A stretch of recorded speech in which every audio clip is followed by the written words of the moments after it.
할렐루야. 오늘도 하나님께 나와 찬양과 경배 예배로서 하나님께 영광 돌리고 주신 말씀을 의지하여 기도의 자리로 나가는 저와 여러분에게 하나님의 한량없는 은혜와 축복이 가득하며 기도응답의 역사가 일어나기를 주님의 이름으로 축원드립니다. 우리는 6월달은 369 기도의 시간이니까 우리가 매일 기도하는 시간이니까 오늘은 우리 간단하게 하나님의 말씀을 의지해서 간단하게 굵고 짧게 기도회를 가지도록 하겠습니다. 오늘은요. 17장과 18장 이렇게 두 장을 연결해서 보고 있습니다. 물론 17장 24절에서 27절까지 내용은 다른 내용이고 또 18장 1절부터 10절까지 내용은 다른 내용입니다. 그런데 제가 이 두 다른 내용의 말씀을 같이 연결해 가지고 오늘 말씀을 나누고자 하는 것은 주제가 똑같기 때문에 주제가 여러분 24장에서 24절에서 27절까지 예수님께서 하시는 말씀도 이 말씀이고 1절부터 18장 1절부터 10절까지 예수님께서 하시는 말씀도 이거예요. 공통적인 게 있어요. 그게 뭔지 발견하셨습니까? 바로 하게 하지 말라라는 거예요. 실족하게 하지 말라. 그래서 오늘 이 시간에는 실족하게 하지 말라라는 제목으로 하나님의 말씀을 나눠보도록 하겠습니다. 먼저 여러분, 실족하다는 뜻이 뭐냐? 실족이 뭡니까? 실자는 넘어질 실자예요. 족은 발족자예요. 그래서 이 말 그대로 하면은 넘어진다는 거예요. 걸려 넘어진다. 산에서 내려올 때에 돌부리에 걸려 넘어지는 거. 이거를 실족이라고 합니다. 실족. 그래서 그냥 단순히 이 말씀을 가지고 하면은 실수하는구나, 실패하구나, 넘어졌구나, 뭐 이런 의미로 볼 수 있지만은 오늘 내용에서 보면은 그 상대방을 뭐 하지 말게 하라? 실족하게 하지 말라라는 거예요. 결국은 이 실족하다는 것은 그 상대방이 넘어지게 하지 말라 이 말입니다. 넘어지게 하지 마라. 넘어지게 하지 마라. 상처받게 하지 마라. 시험에 들게 하지 마라. 그것은 상대적으로 누구 때문에? 나 때문에 상대방이 실족하지 마라. 이 말은 나 때문에 그 사람이 넘어지게 하지 마라. 나 때문에 그 사람이 시험에 들게 하지 마라. 나 때문에 그 사람이 힘들어하게 하지 마라. 나 때문에 그 사람이 실족하지 하지 말라라는 의미가 오늘 전체적인 내용이에요. 그러면 오늘 본문을 통해서 크게 두 사람을 향하여서 나 때문에 그 사람이 실족하지 않기를 원하시는 예수님의 가르침이 있습니다. 먼저 첫 번째는 17장 24절부터 27절까지 내용이죠. 예수님께서 제자들과 함께 가버나움에 계실 때에 사람들이 베드로에게 찾아와요. 베드로에게. 그래서 이야기합니다. 야, 아니 당신이나 당신 선생님은 왜 세금을 안 냅니까? 세금을 내야지. 왜 우리 보니까 당신 세금을 안 내던데? 라고 하는 거예요. 그 베드로가 뭐 힘이 있습니까? 그러니까 뭐 아무 대답도 못하고 그냥 예수님이 계시는 거처로 들어가요. 들어오는데 예수님께서 이미 베드로가 누구와 만났는지 그리고 어떤 대화를 오갔는지 지금 베드로가 어떤 고민이 있는지 아셨어요. 그래서 오늘 본문에 보면 25절에 이르되 내신다 하고 집에 들어가니 예수께서 먼저 이르시되 딱 베드로가 딱 집에 들어오자마자 예수님께서 계시는 그 거처에 들어오자마자 예수님께 먼저 물어요. 베드로야, 너는 어떻게 생각하니? 에? 뭘요? 야, 임금이 세금을 받는 데에 자기 아들에게서 세금을 받니? 아니면 타인에게서 세금을 받니? 당연히 타인에게서 세금 받죠. 자기 아들에게 세금 받는 왕이 어디 있습니까? 그렇지.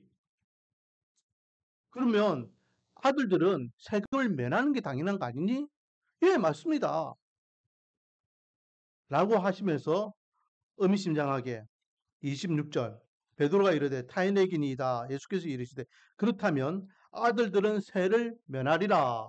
그리고 27절 그러나 우리가 그들이 실족하게 하지 않기 위하여 너가 바다에 가서 낚시를 던져 먼저 오르는 고기를 가져 입을 열면 돈 한 세겔을 얻을 것이니 가져다가 나와 너를 위하여 주라 하시니라. 이 말은 무슨 말입니까? 아들들은 세금을 낸다 안 낸다? 안 낸다 안 낸다. 예수님은 누구의 아들입니까? 하나님의 아들이죠. 하나님의 아들이기 때문에 이스라엘의 왕은 누굽니까? 이스라엘 왕은 누굽니까? 이스라엘 왕은 하나님이에요. 눈에 보이는 왕은 있죠. 눈에 보이는 왕은 누구죠? 눈에 보이는 왕은 헤롯이고 또 통치권자는 로마 황제입니다. 눈에 보이는 왕은 있어요. 하지만 진정으로 이스라엘의 하나님은 왕은 하나님이시고 예수님은 하나님의 아들이에요. 그러므로 이스라엘의 백성으로서 하나님의 아들로서 예수님께서는 세금을 낼 필요가 있습니까? 없습니까? 없는 거예요. 자, 한 단계 더 나가서 예수 그리스도를 통하여서 구원받은 하나님의 백성들은 다 하나님께서 내 아들이라 이야기하셨습니다. 하나님의 자녀들은 하나님이 왕이고 하나님께서는 아버지가 되시니까 세금을 낼 필요가 있습니까? 없습니까? 낼 필요가 없는 거예요. 그걸 이야기하시는 거죠. 그렇다면 아들들은 세를 면하리라 라고 하면서 아들들이라고 표현하고 있죠. 아들이라고 안 했습니다. 그러니까 예수님의 입장에서는 하나님을 믿는 하나님의 백성들은 하나님 안에서 구원받은 하나님의 자녀들은 세금을 낼 필요가 없다. 하지만 예수님께서 27절에 의미심장한 말이죠. 우리는 세금을 낼 필요가 없는 존재야.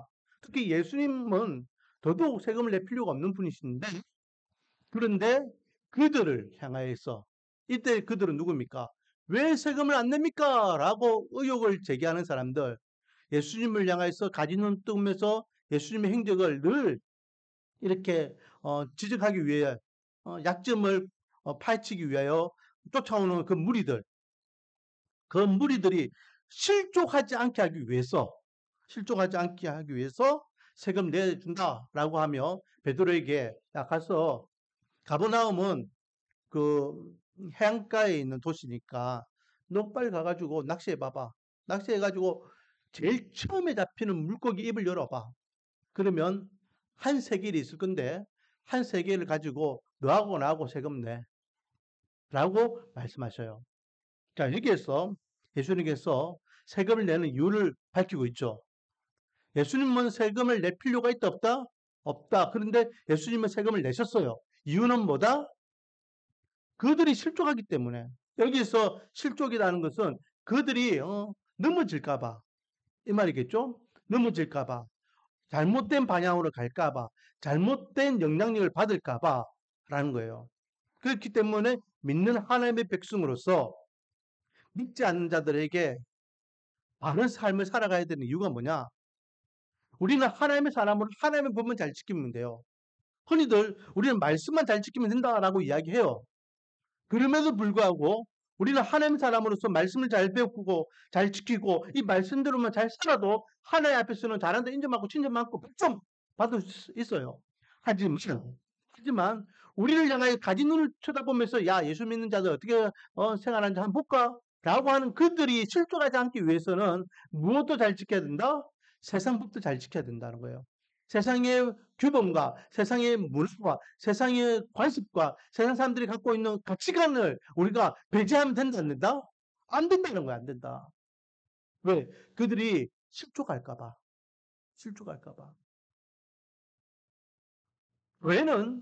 교회는 세상 속의 교회지 세상과 등지고는 교회가 아니에요. 너희는 세상 속에 있는 빛과 소금이 되어라고 말씀하셨지 세상을 등지고 너희들만 밝고 너희들만 깨끗하고 너희들만 바르게 잘 살아라라고 말씀하지 않았어요. 그러므로 우리는 믿는 하나님의 백성으로서 하나님의 사람으로 말씀도 잘 지키고 말씀에 입각한 삶을 살아야 됩니다. 이게 원칙이고 기본입니다. 말씀은 배제하고 이렇게 저번에 우리가 말씀을 나눴죠. 고르반. 말씀은 등하시하고 자기가 살아가는 것을 가지고 야 이거 다 하나님의 뜻이잖아 하면서 자기 멋대로 살면 안 된다는 거예요. 말씀을 잘 지키는 것은 기본적인 거예요. 말씀도 똑바로 안 지키면서 세상 법을 잘 지키는데 그건 잘못된 거죠. 말씀은 잘 지키고 말씀대로 살아가는 건 기본적인 거. 거기에 한 단계 더 나가서 세상의 어떤 법, 대한민국 국민으로서 헌법도 잘 지켜야 되고 또 어떤 학교에 가면은 학생들은 교칙을 잘 지켜야 되고 회사에 다니면은 회사의 어떤 규율을 잘 지켜야 되고 또 동네 사람들끼리는 동네 사람들 간의 어떤 화합되게 그 정서와 관습에 맞게 잘 지내야 된다는 거예요. 꼭 보면은 신앙이 좋다라고 이야기하는 사람들 중에 정말로 신앙이 좋아요. 그런데 말씀을 잘 지키고 말씀대로 살아가려고 하고 교회에서 열심히고 뭐 일하는데 세상 사람들은 완전히 등지고 살아가요. 너희들은 원수, 나는 하나님의 자녀.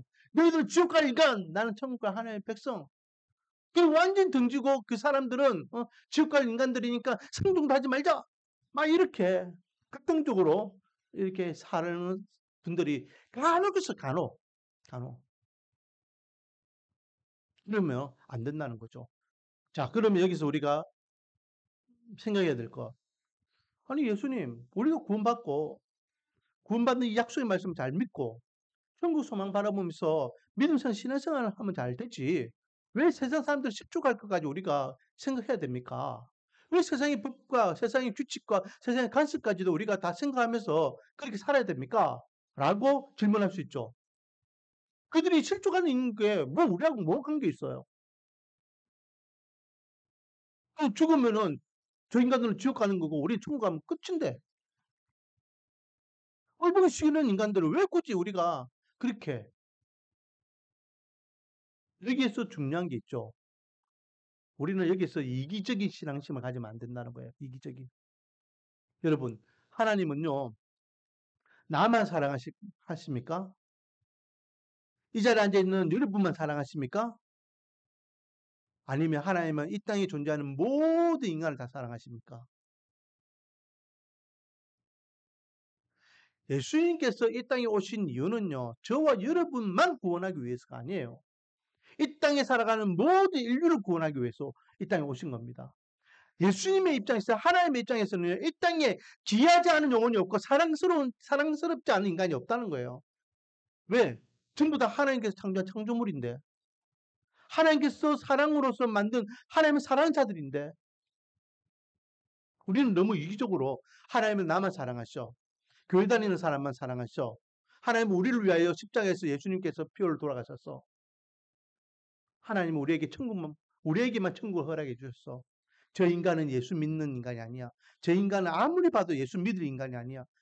저 인간들은 죽으면 지옥 갈 인간들이야.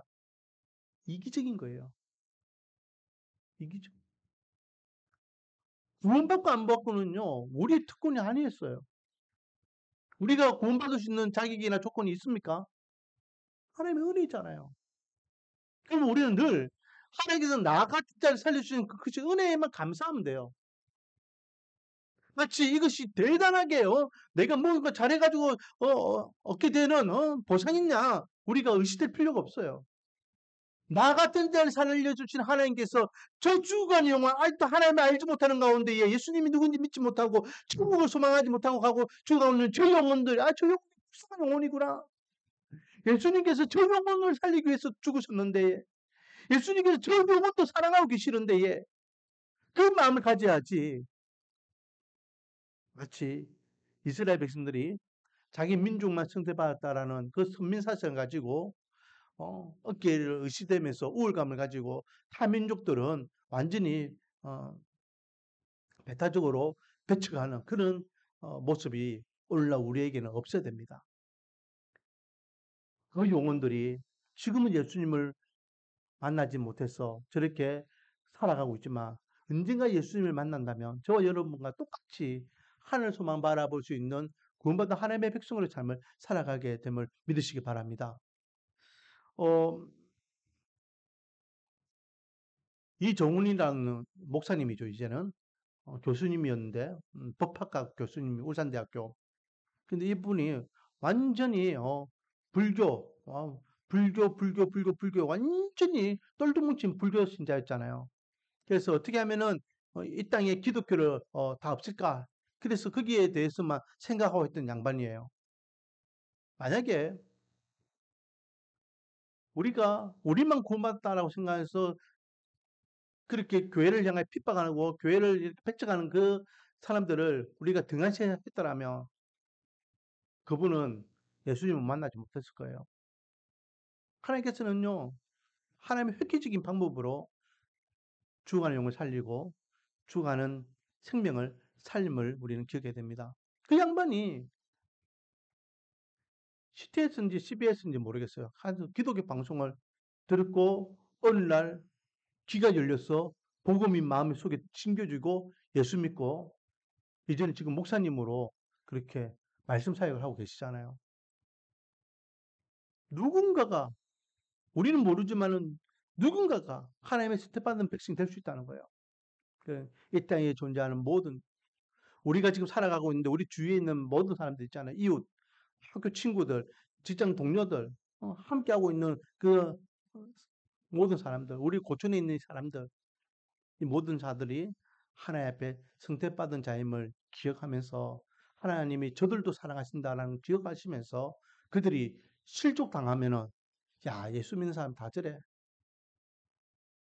하나님을 외면하고 말씀을 거역하며 이렇게 살아가게 만들며 그 죄값은 반드시 우리에게 물으실 겁니다.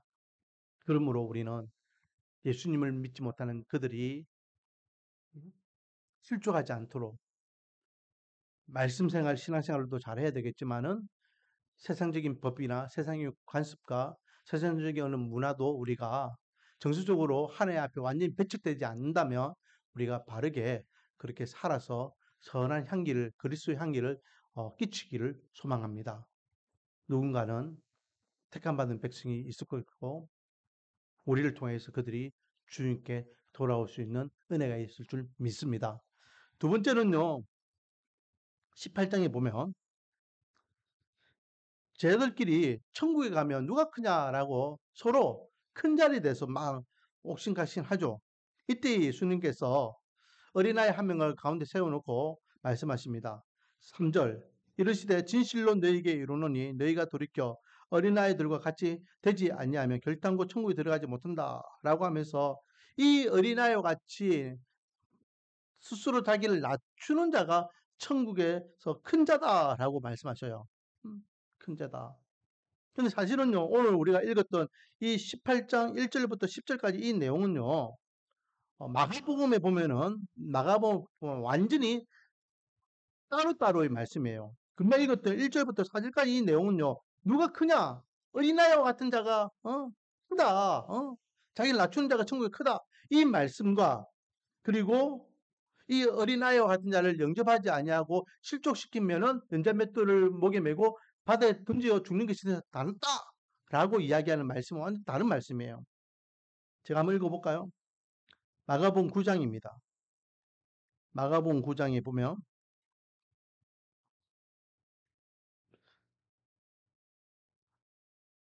33절부터 37절까지 이까지가 누가 크냐 이 말씀이죠. 그래서 그들이 잠잠하니 이는 길에 서서 누가 크냐라고 쟁론하였습니다. 예수께서 앉으사 12제자를 불러서 이르되 누구든지 첫째가 되고자 하면 무사람이 끝이 되며 무사람을 섬기는 자가 되어야 하리라 하고 어린아이 하나를 데려다가 그들 가운데 세우시고 앉으시며 제자들에게 이르시되 누구든지 내 이름으로 이런 어린아이 하나를 영접하면 곧 나를 영접하는 것이요 누구든지 나를 영접하면 나를 영접하는 것이 아니요 나를 보내신 이를 영접합니다라고 하며 이렇게 한 말씀이 끝나요. 그리고 오늘 본문에 5절부터 보면은 또 누구든지 내 이름으로 이 어린아이 한 명을 6절에 누구든지 나를 믿는 이 작은 자 중 하나를 실족하게 하면 하면서 연자맷돌을 메고 바다에 던져라. 이 말씀은요. 마가복음 9장 42절에서 48절까지 내용이에요. 그래서 여기 보면은 또 누구든지 나를 믿는 이 작은 자들 중에 하나라도 실족하게 하면 차라리 연자맷돌이 그 목에 매어 바다에 던지는 것이 낫다라고 하면서 쭉 연결하고 있는 것을 보게 됩니다. 그러니까 마가복음이 사복음서에서는 제일 처음에 기록된 성경 복음서거든요. 그러니까 마가복음에서는요, 이 두 말씀이 완전 따로따로 하셨던 말씀이에요. 그런데 오늘 마태복음에서는 이것을 연결해서 붙여놔요. 왜? 거기에 대상이 어린아이이기 때문에. 그래서 어린아이와 같이 자기를 낮추는 자가 천국에서 가장 큰 자다라고 하면서 연결해가지고 이 어린아이와 같은 자를 실족시키는 자는 차라리 연자맷돌이 뭡니까, 여러분? 우리나라에 그냥 맷돌은요, 조그마한 맷돌이잖아요. 손맷돌이에요. 그쵸? 근데 이 연자맷돌은요, 소나 말이 이렇게 돌리는 맷돌이에요. 큰 바위 같은 맷돌을 이야기하는 겁니다. 큰 바위 같은. 그러니까 우리가 손맷돌 그것도 엄청나게 무거워가지고 그 무게 매도 바닥 던지면은 꾸르륵 가라앉을 건데 바위 같은 맷돌을 이렇게 목에 메고 바다에 던지면은 그 사람은 살아날 확률이 1%도 없는 거예요. 완전 수상시키겠다는 거죠. 그만큼 어린아이 한 명을 실족시키는 것을 하나님께서는 기뻐하신다, 안 기뻐하신다? 안 기뻐하신다. 이 말씀이에요. 자, 보겠습니다. 6절 말씀. 오늘 보면 누구든지 나를 믿는 이 작은 자 중 하나를 실족하게 하면 차라리 연잔맷돌이 그 목에 달려서 깊은 바다에 빠뜨려지는 것이 나으니라. 그러면서 예수님께서 인정하셔요. 뭘 인정하시느냐? 7절 말씀에 실족하게 하는 일들이 있으므로 말미암아 세상에 화가 있도다. 실족하게 하는 일이 없을 수는 없으나 실족하게 하는 그 사람에게는 화가 있도다. 무슨 말이에요? 예수님께서 인정하신다고요. 우리가 살다 보면은 상대방을 실족시키는 일이 있다 없다? 있다는 거예요, 있다는 거. 내가 고이든 고의가 아니든 내가 말하는 말이나 내가 하는 행동이나 내가 어떤 모습을 통해서 나와 관계된 사람이 상처를 받고 실족하고 다른 영향력을 안 좋은 영향력을 받을 수 있다라는 거예요. 왜? 우리는 완벽한 사람이 아니기 때문에.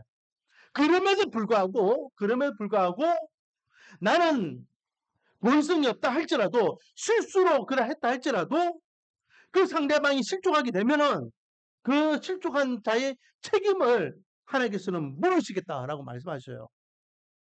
그만큼 실족시키는 것은 안 좋다는 거예요. 하나님께서 원하지 않는 모습이라.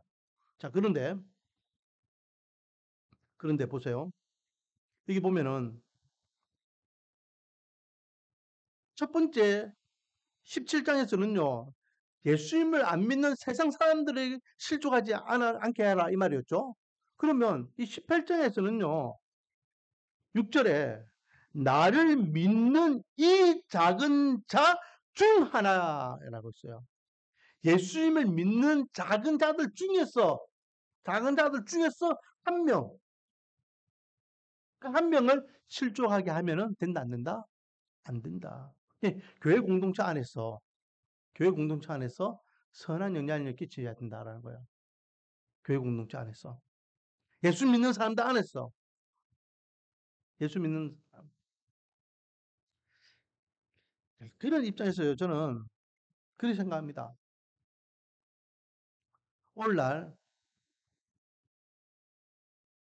한국 교회에 다음 세대 아이들이 없다 없다 막 그렇게 외쳐요.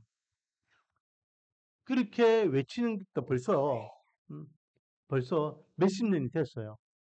제가 처음 전도사 사회 갈 때가 20년이 훨씬 지났잖아요. 그때도 다음 세대 아이들이 없다. 교회 아이들이 줄어들고 있다. 막 그러고 외쳤어요. 제가 중고등부 할 때도 어, 아이들이 점점 줄어들고 있다. 막 그런 이야기를 했었어요.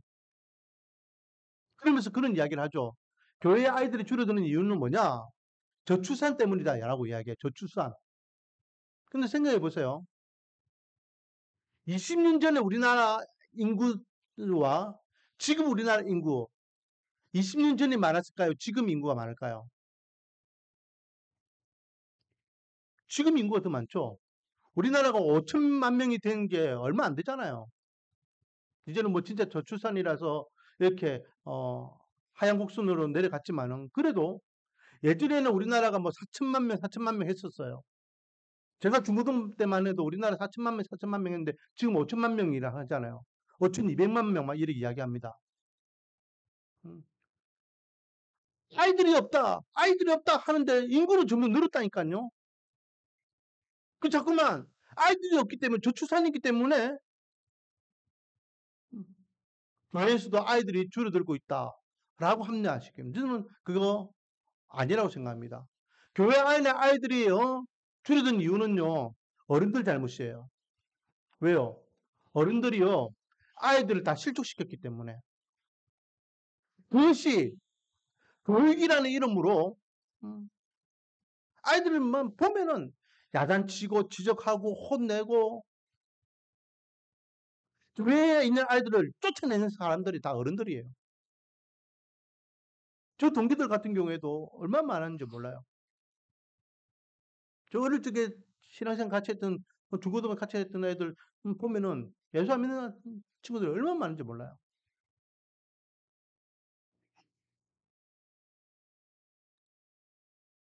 야단을 치는 것과 혼내는 것과 교육을 하는 것은 다른 거예요. 아이들이 마음을 상하게 하면서 그것이 교육이냐? 아닙니다. 바로 가르치기 위해서는 야단치는 것이 아니라 바로 가르쳐 줘야죠.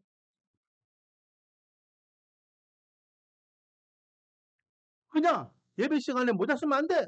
야단치면 그 아이들은 그냥 그것이 표현이고 그것이 자기가 최대한 그걸 보면서 이 모자를 쓸까 저 모자를 쓸까 나름대로는 꾸며가지고 왔는데 얘 지적질 당하면 얼마나 기분 상하겠어요. 예전에 박정희 대통령에 대한 일화가 유명한 일화가 있잖아요. 박정희 대통령이 주일학교 처음 갔는데 거기 어떤 선생님이 찌찌찌하게 냄새나고 신발도 제대로 입지 못한 아가 들어오니까 나무라면서 막 혼냈다잖아요. 음? 야, 여기가 하나님의 성전인데요. 그렇게 냄새나게 더럽게 오면 어떡해? 그때부터 나는 앞으로 이제 교회 안 다닌다. 나 이놈의 교회 다니면 두 다시 다니나 봐라. 그리고 뒤도 쳐다 안 보고 갔다는 유명한 일화가 있잖아요. 맞지만은 맞는 것을 바르게 가르치는 것과 맞는 것을 야단침으로 인해 가지고 아이들의 마음을 실종시키는 것은 다르다는 거예요. 오늘 본문에 보면 6절 누구든지 나를 믿는 이 작은 자를 중 하나를 실족하게 하면 차라리 연자 맷돌을 그 목에 달려서 깊은 바다에 빠뜨리는 것이 낫다. 여기서 어린아이는요. 금방 제가 이야기했던 그 진짜 아이들 다음 세대를 이야기하는 것도 있지만은 이 어린아이는 영적으로 어린아이를 이야기하는 거겠죠. 그 공동체 안에서 약한 자들 있잖아요. 같이 신앙생활 하는 사람이 있을 거예요. 교회가 뭔지, 신앙생활 뭔지, 음, 몇 대를 거치면서 신앙생활 하는 그 사람과 이제 교회와 첫 발을 내딛는 사람하고는 다르잖아요. 달라요.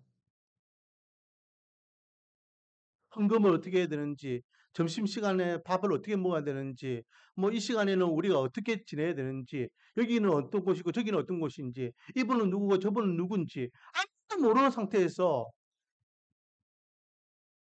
기도가 뭔지, 말씀이 뭔지, 신앙생활 뭔지, 예배가 뭔지 아무것도 모르는 상태에서 다른 사람들은 똑같이 내 기준을 가지고 그 사람들을 지적하고 이렇게 하면 그들은 얼마나 마음이 힘들까요? 어린아이의 신앙적으로 영적으로 약한 자들을 이야기하는 거죠. 음. 한 단계 더 나가서 실족하게 한다는 것은 마음의 상처를 준다는 것뿐만 아니라 잘못된 영향력 끼치는 걸 이야기하겠죠. 아, 저렇게 해도 신앙생활 하면 되는구나. 저렇게 해도 신앙생활 하는구나. 작년이죠. 작년에 우리에게 오셨던 노부부가 자기들은 딱 교회할 때 오전 예배 드리고 밥 먹고 오후 예배까지 드리려고 딱 마음 먹고 왔는데 음, 밥 먹고 난 다음에 우리 교회 성도들이 전부 다 밥 먹고 탁 나가는 거 보고 밥 먹고 다 집에 가도 되는 거야? 그 자기들도 짐 싸가지고 바로 가버렸잖아요. 잘못된 영향력이잖아요. 나로 인해서 그가 바르게 삶을 살아가지 못하고 바른 신앙생활을 하지 못하게 하는 것, 이것이 실족하게 한다는 거예요. 무너지게 만든다는 거예요. 그러므로 우리는 우리 공동체 안에서 나보다 약한 자가 어, 상처받거나 나 같은 약한 자가 선하지 못한 영향을 받을까봐 우리는 은행을 조심해야 되고, 내가 누구네라고 고개를 뻣뻣이 들고 어, 다른 사람들을 이렇게 정죄하는 그런 모습이 아니라, 낮은 자가 가장 높은 자라고 말씀하신 것 같이 낮은 자로서 세워주고 섬겨주고 챙겨주고 보듬어주고 그런 공동체가 되어야 될 줄 믿습니다. 오늘 본문에 보면 4절에 그러므로 누구든지 이 어린아이와 같이 자기를 낮추는 사람이 천국에서 큰 자다라고 하며, 자기를 낮추는 자가 천국의 큰 자라 했어요. 어린아이들을 그렇게 대하고 어린 성도들을 그렇게 대할 수 있는 자가 진정으로 큰 사람이고 큰 믿음의 성도라는 것입니다. 8절부터 8절부터 10절까지는요, 이 내용이에요. 만약에 내가 선한 영향을 끼치지 못해서 그 사람도 그렇게 바르게 신앙생활을 하지 못하여 하나님 앞에 죄짓는 모습, 음?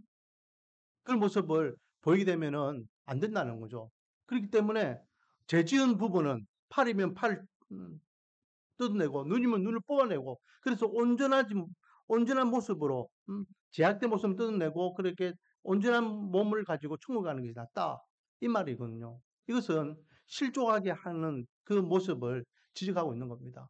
나로 인하여서 연약한 자가 실족하여서 넘어지고 하나님 앞에 죄짓지 않도록 해라, 이 말이죠. 오늘은 실족하게 하지 말자라는 제목입니다.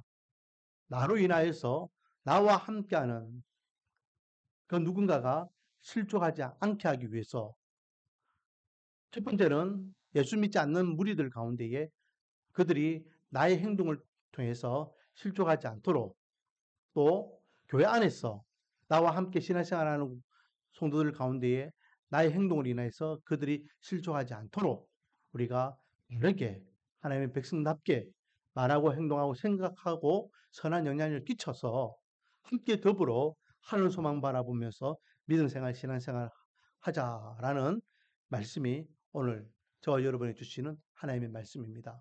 원하기는 우리 말씀과 우리 교회가 그런 아름다운 신앙 공동체, 믿음의 공동체가 되어서 서로 격려와 위로와 또 사랑과 섬김을 통하여서 아름답고 건강하게 세워지는 공동체가 되고, 또 이 고촌과 더불어서는 이 지역 사회에 말씀과 은혜 교회 성도가 다르다라는 선한 영향을 끼칠 수 있는 우리 말씀과 은혜 교회가 되기를 주님의 이름으로 축원드립니다. 이 시간 우리가 함께 한 마음으로 기도하기를 원합니다. 하나님, 우리 교회는 정말로 사랑과 섬김이 있는 아름다운 공동체 되게 하소서. 어린아이와 같은 연약한 자들을 살필 수 있고 함께 더불어 세울 수 있는 그런 은혜 공동체가 되게 해달라고 기도하기를 원하고, 또 나가서는 믿지 않는 이 고촌과 이 주위의 사람들이 우리 교회를 통하여서 하나님께 돌아올 때에 우리 교회가 선한 그리스도의 향기를 발할 수 있는, 말씀하는 교회 성도들은 다르다라는 영향력을 끼칠 수 있는 그런 교회가 될 수 있도록 하나님께서 우리 교회를 세워달라고 기도하기를 원합니다. 찬송 391장 한 장 부르고 오늘 말씀을 생각하면서 기도의 자리로 나가겠습니다.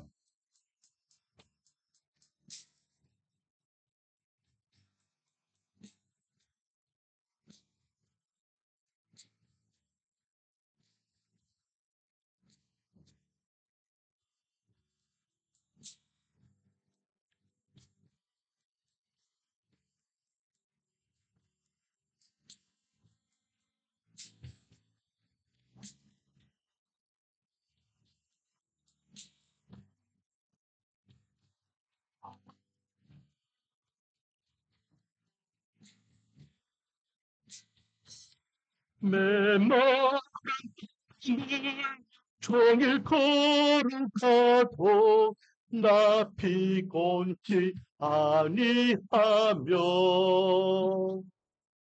저 위험한 곳 내가 이를 때면 큰 바위에 숨기시고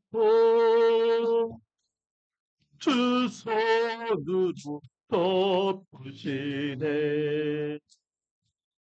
오 놀라운 구세주 예수 내 주 내 모든 짐 벗기시네.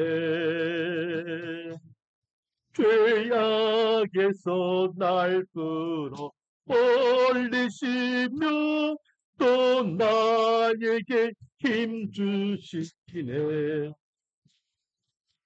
메마른 땅을 종일 걸어가도 나 피곤치 아니하며 저 위험한 곳 내가 이를 때면 큰 바위에 숨기시고